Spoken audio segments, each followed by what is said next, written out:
New Zealand Supreme Court has released the name of the man who killed Essex backpacker Grace Millarini. Jesse Kempson was allowed to keep his name hidden because he was on trial for other violent offences against women. He's now been convicted of those charges, including the rape of another British tourist months before he killed Grace, after they met on the dating app Tinder. Chloe Keady's report contains some upsetting detail. Detectives have named a woman whose body was found in a suitcase at a hostel in West London. Next tonight, for homeless people in the capital, the pandemic so far has been unbearable. The rules on social distancing have meant that many shelters have had to close. But despite rising numbers of people who are being forced to sleep on the streets, the charity Crisis has been working non-stop to provide some with a hotel room during these unprecedented times. Carolyn Sim has been to visit one.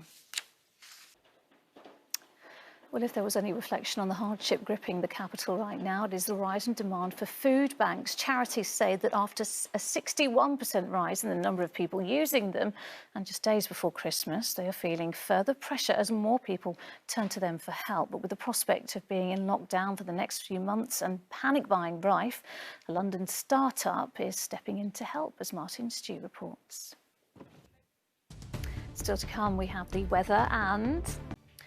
The first pub, which has served punters in central London for 300 years, has closed its doors for the final time, one of more than 1,000 to shut in the capital during the pandemic. The landlord at the Yorkshire Grey in Clerkenwell has handed the keys back, unable to cope with the impact of tiered restrictions. Well, the British Beer and Pub Association says 1,250 pubs, which remained open in Tier 2, could now close, putting at risk nearly 8,000 jobs. Antoine Allen reports.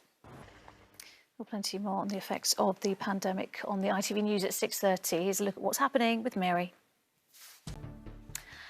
Right, let's see how the Christmas weather is shaping up. Here with the full details is Amanda Houston. And finally, it is a Christmas single created not for you, but for your pets. The song, called Raise the Woof, has been carefully crafted to get a reaction from dogs after it was designed to make them feel happy and content. Well, Katie Barnfield listened with her own dog, Hannah, to see if it works.